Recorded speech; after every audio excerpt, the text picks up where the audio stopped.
Here's Wilson, and on the right circle, he scores!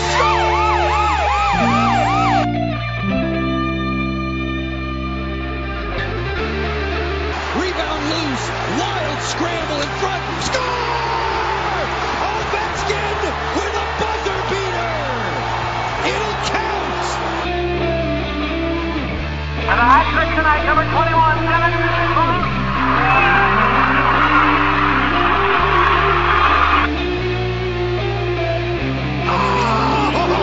Spectacular! Braden Holtby! Hello and welcome to another edition of the Power Play Point podcast. This is the Blue Liner on Point, and we're recording live to tape.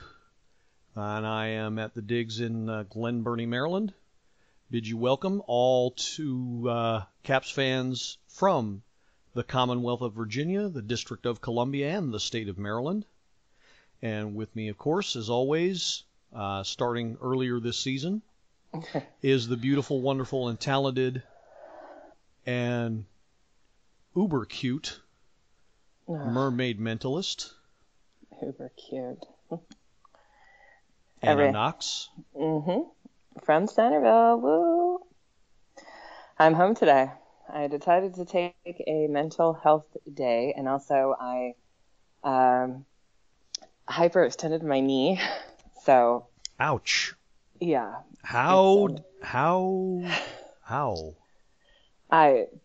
the dog, walking around Jamestown, just being me, basically. Oh yeah, so, that's right. Yeah. I understand you took a Phi-Eld trip. Yes. Somewhere. Good times. Yeah, we took 100 fourth graders and some parents to Jamestown. Good times.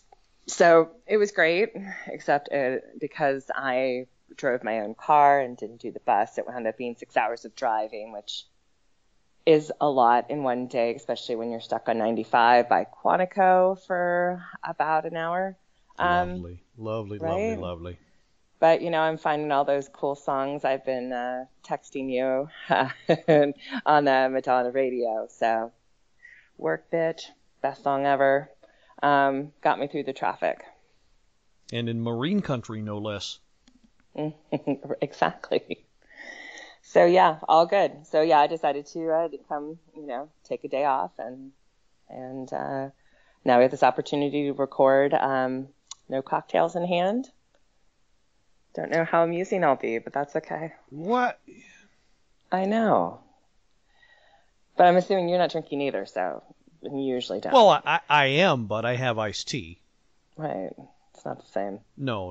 The drinking won't start until much later. Right. Exactly. Like if I started now, we'd be in a whole lot of trouble. Yeah. So anyways, so we're going early and we're ready to recap 3, 4, and 5. Yes, absolutely. But a quick little bit of admin here. Part of the reason, well, not part of the reason, a lot of the reason why we're recording early, we hope to put this out. It is early in the afternoon, April 23rd, before Game 6 tonight of the first round series against the Blue Jackets. Sports on the Hill podcast is having a special edition this evening. They're starting at 5:30, and of course, Anna, as always, will be featured in the Caps Talk segment. And we're having our special guest today. And special guest, gold medal winning forward from the United States of America women's ice hockey team, Haley Skarupa. Yeah, amazing. Will be joining, and I think I definitely got to catch that because she's a little crush there, Gil? No. Just I've always loved the women's game. So and she's a Rockville native, so I love to see the locals do great. So that's just totally awesome. Okay, so let's not waste any more time. So go ahead and get right into it. When we last left you, of course, the Caps have dug themselves a 2-0 hole. And what a hole. Big old hole. They made asses out of themselves to get to that hole by taking stupid penalties and doing other stupid things like blowing leads. But our captain took to the media and guaranteed that the series would be tied by the time it got to Game 5, and lo and behold, it was. And it started with Lars Eller. The Lars did giveth this time around, and he went to Subway in the second overtime because he got the foot long. Got his foot along the ice, and that puck happened to bounce off of it and into the net for the first of the 2 wins on the road. I hear a groan of disapproval already. It's just a foot-long comment. That's all. I don't know. I need to rally. No, we're good. You want to go get yourself a cocktail? You can. No, I'm kidding. But no, that I could. I definitely was feeling so pumped after that goal. I mean, it is exactly what we needed to kind of kick off the next 3 games. And I know it was Eller, and we kind of go back and forth with him, but right time, right place at the right time, and he did it. Definitely the right place, right time. So that a big relief. I love the way DSP Devontae Smith-Pelly celebrated. He looked like a kid who was given $10 in a candy store. Absolutely loved it.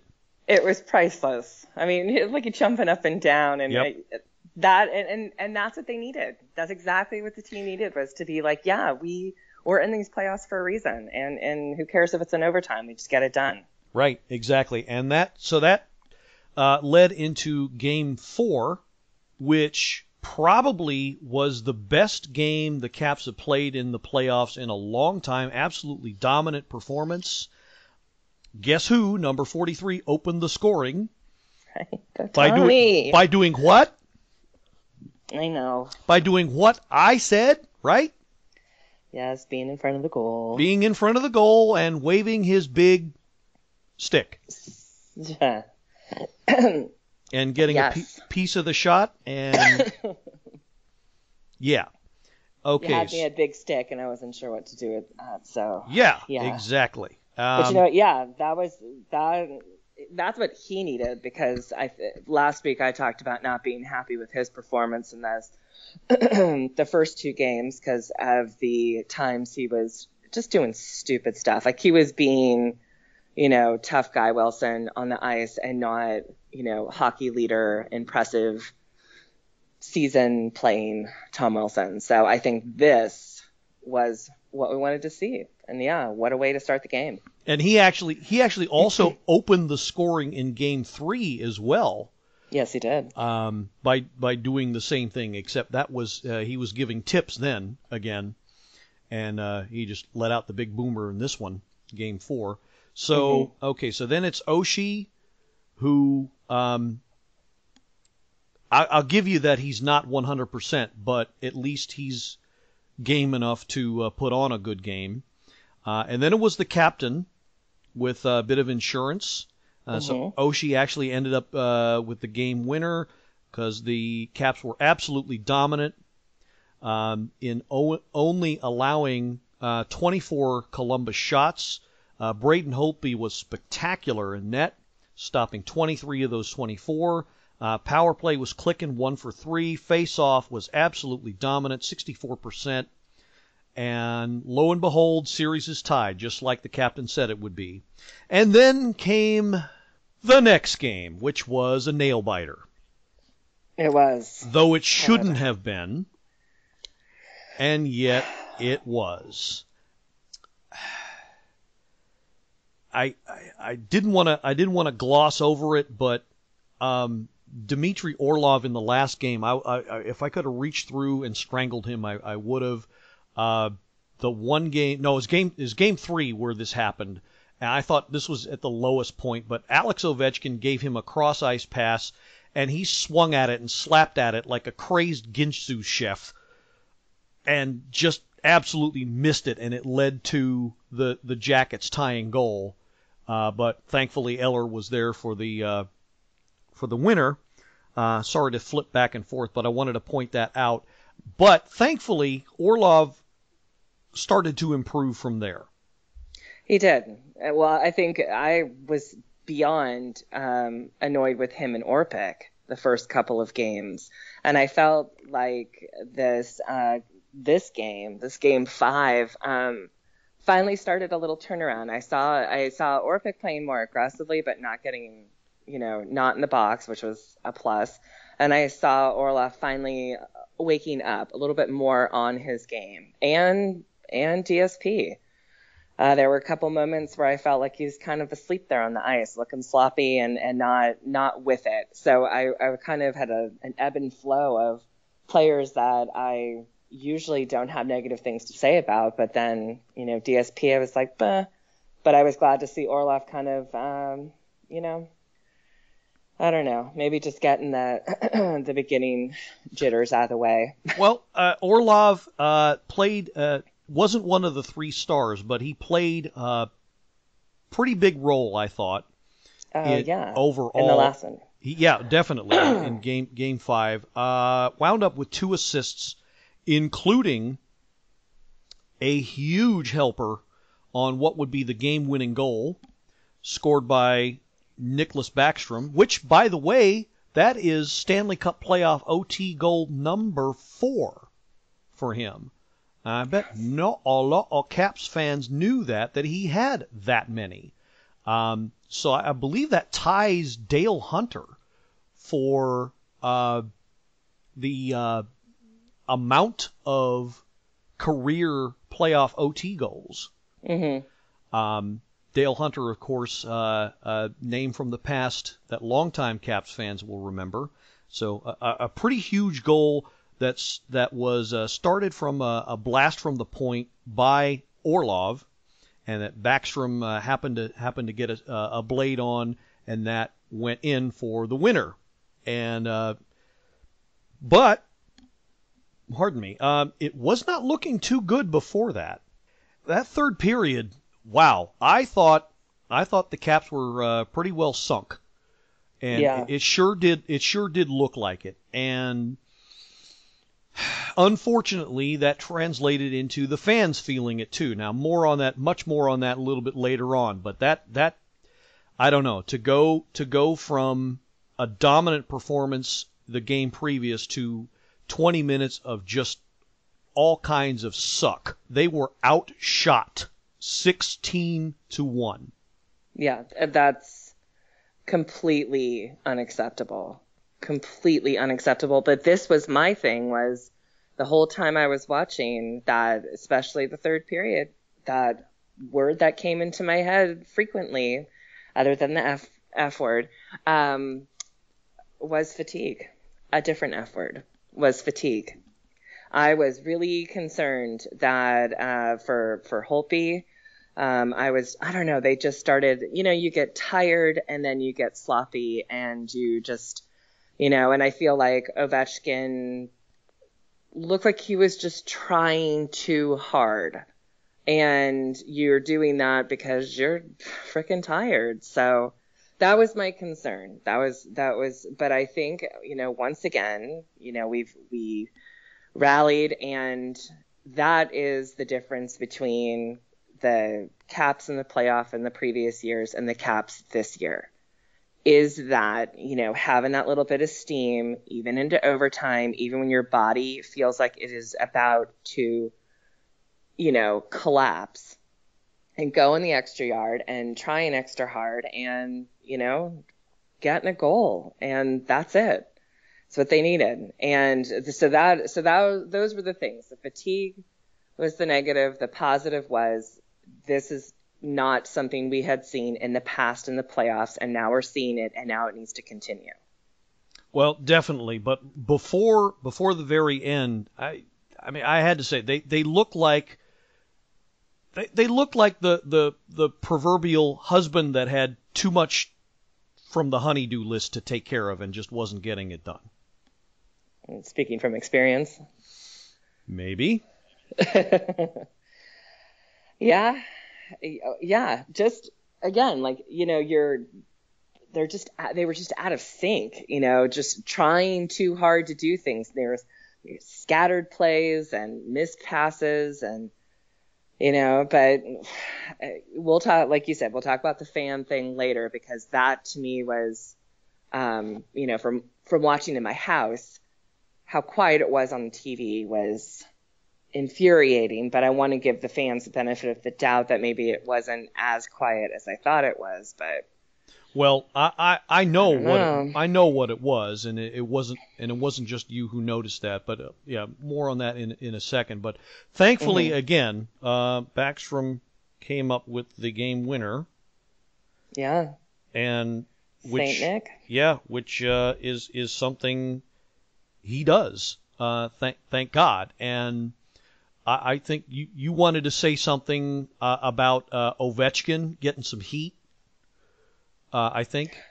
No, you know what? I felt like on social media I was, and people were, maybe it wasn't even so much social media. Unfortunately, it was like terrible commentating of how much his name was being brought up on. He didn't look as good. He didn't, whatever it was, whatever the situation was. I felt like I was going to come to his defense and say, listen, I'm not worried about him. He's not, he doesn't look injured. He looks tired, but that's to be expected. But I felt like I didn't want people to put so much on him, because for whatever reason, he just looked like he was trying too hard.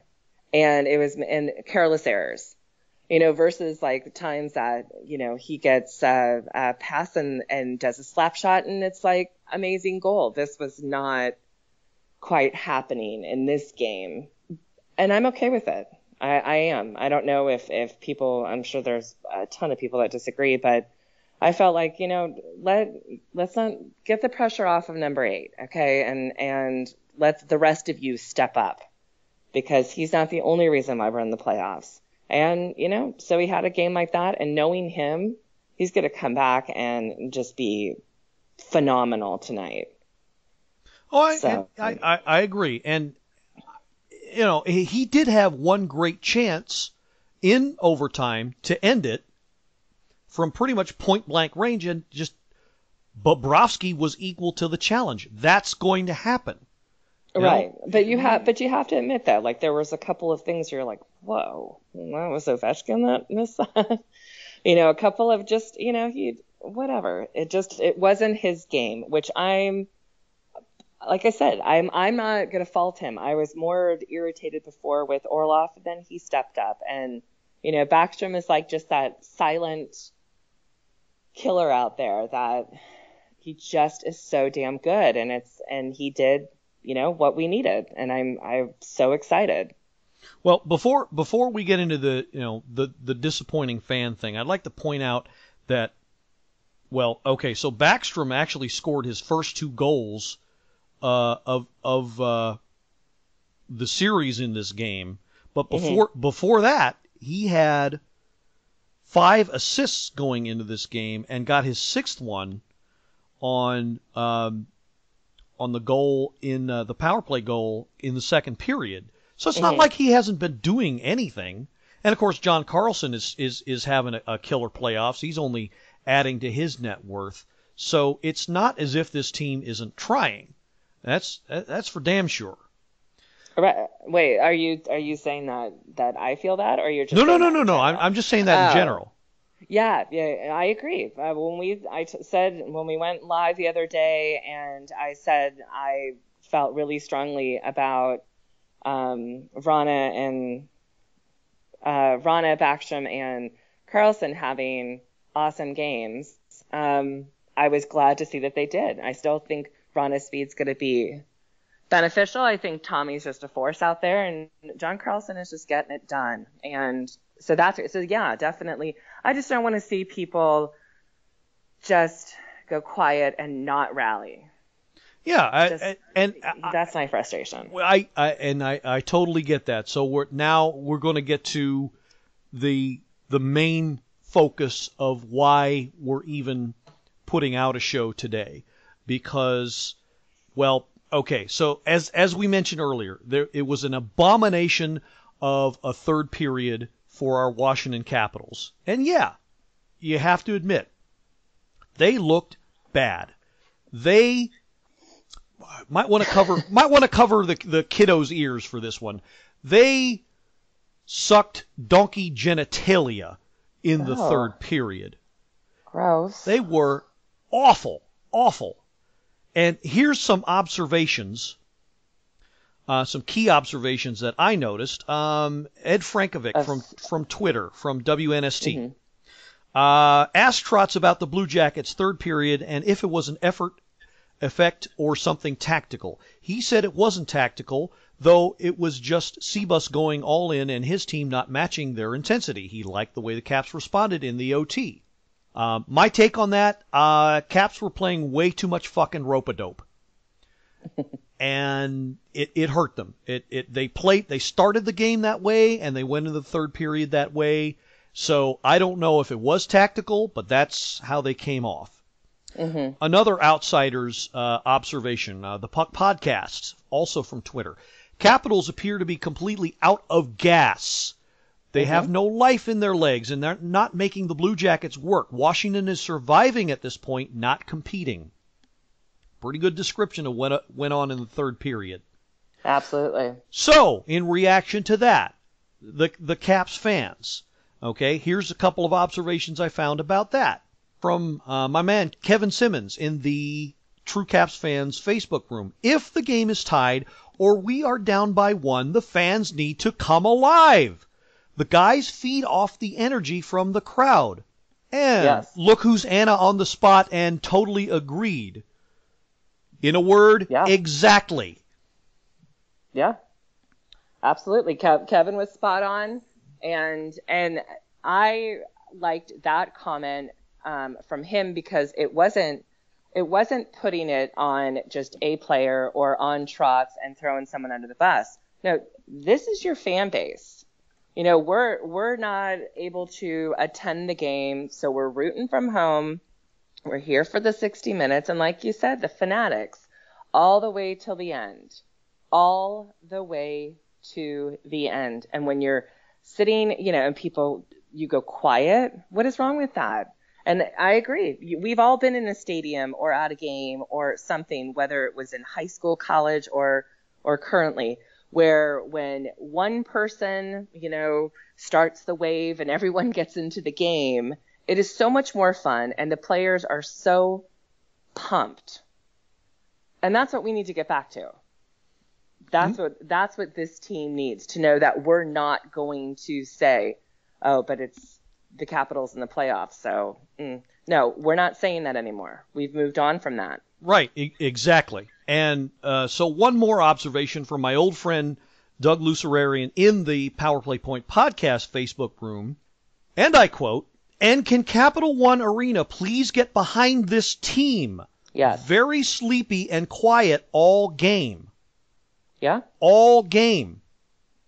Like, how many of us in our Power Play Point Facebook page and Chris Levesque's page and Sports on the Hill and all those things, how awesome would it have been to be like, hey, listen, if you're not going to rock the red for 60 minutes, why don't you give us your tickets and we'll show you how it's done. That's real. How I was feeling. For real. You know? Like, honestly, I would have gone, and I'm not, believe it or not, I know it may be a shocker, I'm not an aggressive fan. I get fired up. I get the Irish out, yes. But I'm not like a taunting, you know, jerk to the person next to me if they're on the opposing team, unless I'm being pushed. But I feel like this group, like, we could have gone and had a blast and rocked the red and cheered on the boys and at least felt like, yeah, I hope they hear us. I don't want to go to start talking crap with Columbus fans. I don't want to talk about the Pens fan. I only care about our kids, you know, our kids, our boys, and showing them support. Absolutely. So, and this, I'm sorry, this sickened me to the point where I feel like, for once, I'm the one that has to get up on the soapbox now. Because the one, in addition to Kevin and Doug, the one observation that really struck me, my cousin Eddie weighed in and said something. And he's not a hockey fan at all that I know of. And he said, I'm paraphrasing here because I can't see it, but basically what he said was he couldn't help but notice he was watching different games And ours was by far the quietest fan set that day. Right. Well, and the sad thing is, the quietest game at home.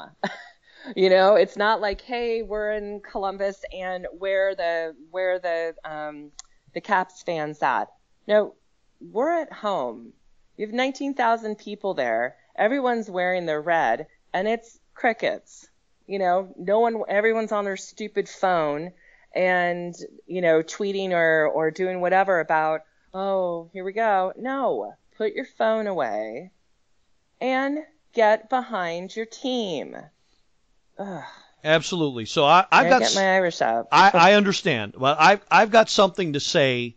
I've got a message, direct message, for all of our fellow Caps fans, especially the ones who are lucky enough to have season tickets or to regularly otherwise attend games for this playoff year. I've got something I want to say. I'm going to take a few minutes. So I'm gonna take some time to address my fellow Caps fans because the quietness was an embarrassment. And I was, sad to admit, ashamed to be one of you. So I'm going to put the message out there. Well, I've already put the message out there that we have to be fanatics. So what do I have to do or say now to get the message across? Because it obviously isn't sinking in. You, the fans who are damn lucky enough to enjoy the privilege of seeing the game live, you all need to wake up. Now look, you might not even realize it or believe it because of being jaded from labor disruptions and lockouts and things like that. But guess what? We, the fans, have a part to play in all of this. How? Because we all have a story. Hopefully, most of you, if not all of you, have seen by now that Our Team, Our Town YouTube video. Love it. That was posted by Chris Levesque and True Caps fans. And I'm sure elsewhere. If you haven't seen it, you need to see it. And I will post it on the episode description of this episode if you haven't seen it. But you need to see it because it tells the story of how each and every one of us fell in love with this team and this town. Doesn't matter where you are. And that's why I say at the beginning of every show or at the end, that's why I recognize the three regions. And even if you're not from around here, if you're a Caps fan, this show is for you. This team is for you. But if you think you're going to show up there, if you buy a ticket and you walk into Capital One and you think you're there just to have something to do, or just to get on TV maybe, or to stuff your face with popcorn, peanuts, pretzels, pizza, whatever, no! It's not what you're there for. At all. You are there to represent your community. To represent where you live. Because that is your team on the ice. That is what they are doing. Representing you. But they can't do it alone. We are a community. We're a family. So many years ago, I never thought I'd be talking to somebody from Virginia, much less doing this podcast. So many years ago, I thought I'd stay in my shell. But because of this team, I'm talking to great people like Anna, like Chris Levesque, like Ron Schrantz, like Doug Lucerian, like Pete Fisher, like Kevin Simmons. And some of these people I've never met face to face, but I know they're great people, not just because they're Caps fans, but they're part of something bigger. So here we all are. And I'm sure there's things that you all out there have never done before, just like I'd never done this before. Things like getting through school, putting yourself through school, your first job maybe, watching your kids grow up and graduate, great things like that. But you did it, and again, here you are. So why do I talk about something like that? Because I sense that you all are afraid. And I understand you're afraid. And why? You're afraid of being let down again. You're afraid of not getting rid of that label called loser. Because that's what you're called because you're a Caps fan. But I'm here to tell you right here and now, that time for being afraid is over. It is done with. Because being afraid and doing nothing never got anybody anywhere. Ever.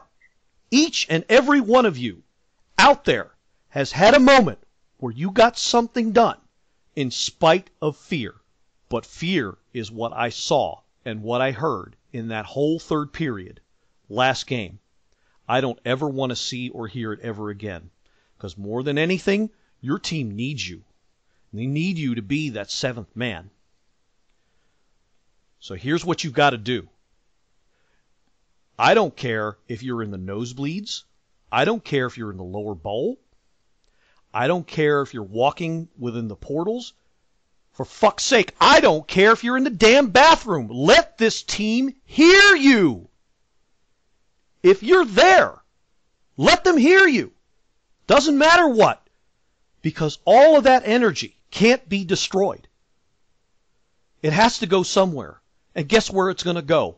It's going to go to the good guys wearing red, white, and blue. And I'm not talking about the CBJ. I'm talking about our guys. If you rock the red and create that energy, it does translate. It does carry. It does mean something. Because with all that energy that we create together, it can carry this team. It can do something. It is something. And it will mean something forever. And it doesn't even matter what the scoreboard says at the end. So the time to be scared, my fellow Washington Capitals fans, the time to be scared is over. Caps fans, glory lives forever. You want to be a part of it. And to be a part of it, you have to be heard in all caps. And I'm done. That was awesome. Truly. Truly awesome. And you're just saying that. No, I'm not. I'm not. I was quiet because I was letting it all sink in. Way to go. Everything that you said, I agree. And the one thing that stood out in my mind, not knowing this individual personally, but having been at Caps games with my cowbell, will say that, we all felt a loss when this person passed away recently. And I kind of feel like if he was there, let's just pretend he is there in spirit and get those cowbells out. And he is. Frickin' rock the red. And he is. There's a lot I would of hate for him to be disappointed. Yeah, there's a lot of Caps fans we've lost along the way. Yes. Among the 40+ years this team has been in existence, and unfortunately, we'll never see the Caps lift the cup. But you know what? You're right. They're here in spirit. And if they were here physically, by God, they would let their presence be felt. Right. You would hear them. So I feel like, hey, listen, in his honor and everyone else's, step the fuck up. It's time. And I when you and I spoke yesterday about, what do you say, or coach point of view and all that kind of stuff. And I just remember at times being an athlete and wanting to feel motivated by something. And I had one really amazing coach and one that was he was just okay. I didn't really feel totally amped, but I remember watching things on television that got me excited to want to be, in a fan base behind a sport. And I will say, like, Rudy, best football movie. I mean, come on. Like, this is entire stadium, Notre Dame pulling for this guy. And that kind of amped up, energy and Hoosiers and fever pitch. I mean, I know I've talked about Red Sox before, but it's all about, fans that feel like let down and they're not really sure, or players feeling let down, and the fan base comes back and everyone is amped, and look at the end result. And we need to have a Rudy Hoosiers fever pitch end for these Caps. And that's what I'm saying. Yeah. Is that we can create that. Yes. We can be that atmosphere. And Kevin is right when he says they feed off of that. There is nothing. I mean, if in this lifetime, if you are lucky enough to be in something of a crowd and do something worthy of getting applause, right? And I've been there. I've been lucky enough to have been there a couple, 3 times in my life. There is nothing like that feeling. Nothing in the world. And that's part of the reason why these athletes do what they do. But again, they can't do it alone. You've got to create that atmosphere. And you've got to get over that fear that, oh no, here we go again. No, you got to scream and shout and make noise and let them know you're there. Because if it's quiet so much that you can hear a pin drop, no, yeah, it's not. Then you failed. You have failed as a fan. Exactly. Then you're not a fanatic. You're just a fan. You're just sitting there. And you're just sitting there. And again, I will say I have been part of a team that has been screaming for a certain player or an athlete or whatever. And I've also been on the receiving end of it. And I will tell you, it is an absolute amazing feeling.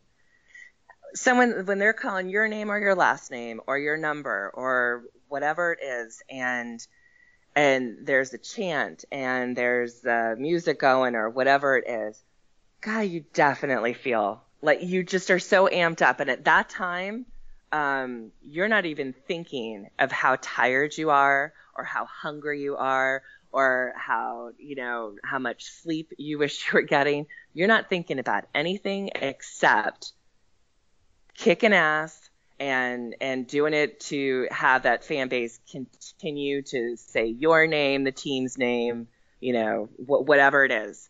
But we go silent, they start doubting, and then it becomes mental, and then it is not okay. So we, absolutely failed this team at the last game. Failed them. And there you have it. There you have it, the voice of experience. And so I beg you, my fellow Caps fans, don't let that happen again. Don't let that fear take over. Start believing in this team. And you know what? Even if they end up losing or not going so far, you know what? Like I said, what the scoreboard says doesn't matter. If you come away with the ringing in the ears and know that you gave it your best effort, then you can walk away with your head held high. Mm-hmm. So, Caps fans, don't let it happen again. Get rid of the fear. Believe. Yeah. Just believe. Yep. And with that, I think we're going to wrap it up.